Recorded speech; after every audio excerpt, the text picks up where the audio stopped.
ବାପାଙ୍କ ଉଦ୍ଦେଶ୍ୟରେ ନିରାଡମ୍ବର ଭାବରେ ଏଠି ଜନ୍ମଦିନ ପାଳନ କରୁଛନ୍ତି ପୁଅ। ବିଶେଷ କରି ଯଦି କହିବା 2 ବର୍ଷ ଧରି ବାପାଙ୍କ ଜନ୍ମଦିନକୁ ମନେ ପକାଇ ଏଠି କର୍ମଚାରୀ ଏବଂ ସ୍ଥାନୀୟ ଲୋକଙ୍କୁ ଧରି ନିଆରା ଭାବରେ ଏଠି ରକ୍ତଦାନ ଶିବିର କରି ଜନ୍ମଦିନ ପାଳନ କରୁଛନ୍ତି।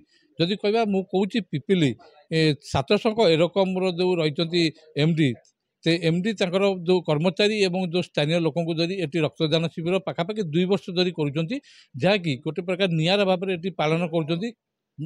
ବିଗତ ଦିନରେ ତାଙ୍କ ବାପା ଏଠି ପାଖାପାଖି ଯେଉଁ ଅଞ୍ଚଳର ଲୋକମାନଙ୍କୁ 60ରୁ ଉର୍ଦ୍ଧ୍ୱ ଲୋକମାନଙ୍କୁ କାମ ଯୋଗାଇଥିଲେ। ଏବେ ତାଙ୍କର ପୁଅ ଯେତେବେଳେ ଦାୟିତ୍ୱ ଗ୍ରହଣ କରୁଛନ୍ତି ବାପାଙ୍କ ଉଦ୍ଦେଶ୍ୟରେ ଏଠି ଗୋଟେ ପ୍ରକାର 2 ବର୍ଷ ଧରି ଏଠି ରକ୍ତଦାନ ଶିବିର କରୁଛନ୍ତି। ଯେତେବେଳେ ଲୋକମାନଙ୍କର ରକ୍ତର ଆବଶ୍ୟକତା ରହିବ ତାଙ୍କୁ କିଭଳି ରକ୍ତଦାନ କରିହେବ, ସେଥିପାଇଁ ଏଇ ଉଦ୍ଦେଶ୍ୟ ରଖି ଏଠି ରକ୍ତଦାନ ଶିବିର କରୁଛନ୍ତି।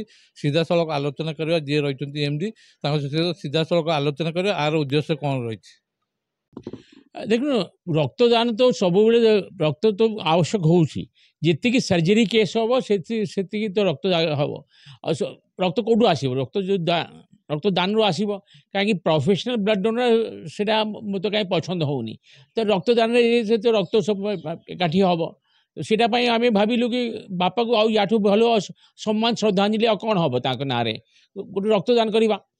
ତ ସେଇଥିପାଇଁ ଆମେ କଲୁ କି ଭାଇ ଲୋକେ ଆସନ୍ତୁ, ଭଲେଣ୍ଟିୟର ହିସାବରେ ସ୍ୱେଚ୍ଛା ହିସାବରେ ଯେତିକି ଲୋକ ଆସିପାରିବେ ଆମେ ଦେବା। କାହିଁକି ବାପା ବି ତ ଏଇ ଗାଁରେ ଆସିକି କୋଲକାତାରୁ ଆସିକି ଗାଁରେ ଆସିକି ଫ୍ୟାକ୍ଟ୍ରି ଲଗେଇଥିଲେ। ତାଙ୍କ ବି ଯୋଗ ଥିଲା ଏ ଗାଁକୁ ଏଇ ଲେଭେଲକୁ ଆସିବାକୁ। ଆଜି ଯେଉଁ ଲେଭେଲରେ ଆସି ତା ଲୋକେ ଯଦି ତାଙ୍କୁ ସମ୍ମାନ ଦେବାକୁ ଯଦି ଭାବିବେ ଆସିବେ। ଦେଖନ୍ତୁ ସବୁଠୁ ଗୁରୁତ୍ୱପୂର୍ଣ୍ଣ କଥା ହେଉଛି ଯେତେବେଳେ ବାପା ଏ ଅଞ୍ଚଳକୁ ଆସିଥିଲେ ଲୋକମାନଙ୍କ ପାଇଁ କର୍ମ ଯୋଗାଇଥିଲେ। ଏବେ ଆପଣ ଲୋକମାନଙ୍କ ପାଇଁ ବ୍ଲଡ଼ ଯୋଗାଉଛନ୍ତି, ଯାହାକି ଭବିଷ୍ୟତରେ ଲୋକମାନଙ୍କ କାମ ଲାଗିବ। କେତେ ଆପଣ ଖୁସି ଅନୁଭବ କରୁଛନ୍ତି? ମୁଁ ବହୁତ ଖୁସି ଅନୁଭବ କରୁଛି। ମୁଁ ସବୁ ସାଙ୍ଗମାନଙ୍କୁ ମୁଁ ଜଣାଏ କି ଭାଇ ମୁଁ ଏଇଟା କରେ। ମୋ ପରିବାର ସମସ୍ତଙ୍କୁ ଜଣାଅଛି କି ମୁଁ ଏଇଟା 3 ଫେବୃଆରୀ ଏଇଠି ବ୍ଲଡ଼ ଡୋନେସନ୍ କ୍ୟାମ୍ପ ଗୋଟେ କରେ।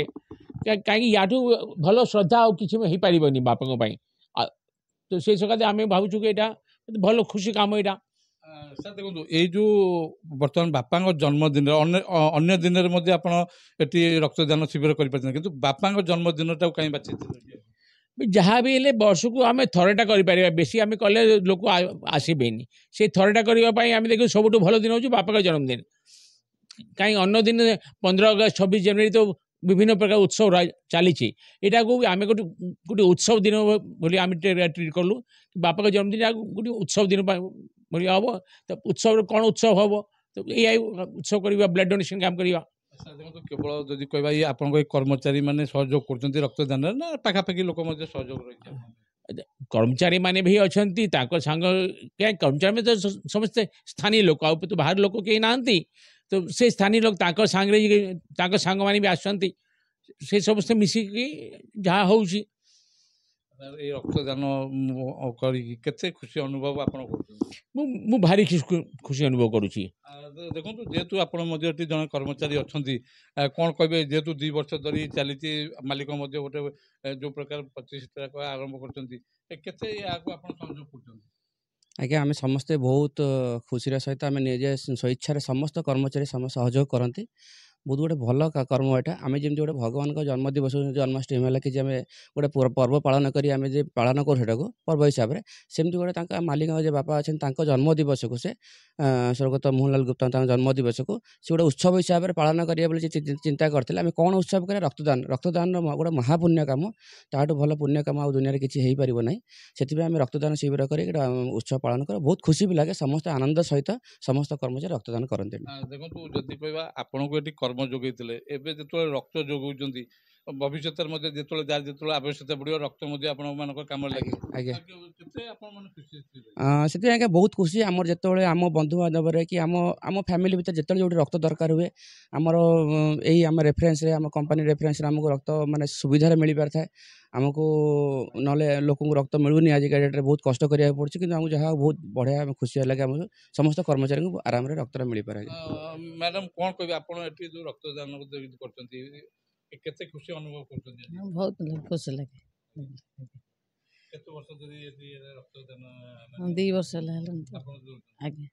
ଭଉଣୀ, କ'ଣ କହିବେ? ଯେତେବେଳେ ରକ୍ତଦାନ ଅନେକ ସମୟରେ ଅନେକ ଜାଗାରେ ହେଉଛି, ଆପଣ ଦେଖୁଛନ୍ତି ଏ ଅନୁଷ୍ଠାନ ଏଠି ରକ୍ତଦାନ ନିଜ ବାପାଙ୍କ ଜନ୍ମଦିନରେ କରୁଛି, କ'ଣ କହିବେ ସେ ନେଇକି? ମୋର ତ ଫାଷ୍ଟ, ମୁଁ ଆଉ କେଉଁ ଜାଗାରେ ଦେଇନି, ଏଇଠି ମୋ ବାବା କାମ କରନ୍ତି, ଆଉ ମୁଁ ଆସିଥିଲି ତ ମୁଁ କହିଲି ଠିକ୍ ଅଛି ମୁଁ ବି ଟିକେ ଦେବି। ପ୍ରଥମ ମୋର ଏଇଟା, ମୁଁ ଦେଇନଥିଲି କେବେ, ଭଲ ଲାଗୁଛି ଯାହା ହଉ। ଆପଣ ଜାଣିଛନ୍ତି ଅନେକ ସମୟରେ ମହିଳାମାନେ ମଧ୍ୟ ରକ୍ତଦାନ କରିବାକୁ ଇଚ୍ଛୁକ ନଥାନ୍ତି, ଆପଣ ମଧ୍ୟ ଫାର୍ଷ୍ଟ ଟାଇମ୍ ଆସି ରକ୍ତଦାନ କରୁଛନ୍ତି, କେତେ ଖୁସି ଅନୁଭବ ରହିଛି? ନାଇଁ କିଛି ପ୍ରୋବ୍ଲେମ୍ ନାହିଁ, ଆରାମସେ ଦେଇପାରିବେ। ମୁଁ ଏବେ ଦେଇକି ଆସିଲି, କିଛି ସେମିତି ଅସୁବିଧା ନାହିଁ, ଦେଇପାରିବେ। ଆପଣ ରକ୍ତଟା ନିଡି ଲୋକ ବି କାମରେ ଲାଗିପାରିବ। ଆଜ୍ଞା।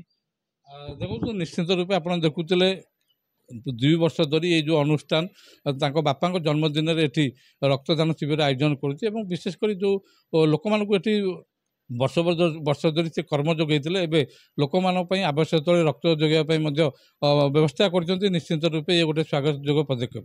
ପୁରୀ ଶାସନଙ୍କର ଦେବାଶିଷ ସିଂହରାଜ, ଦ ରୁରାଲ ନ୍ୟୁଜ୍ ଓଡ଼ିଆ।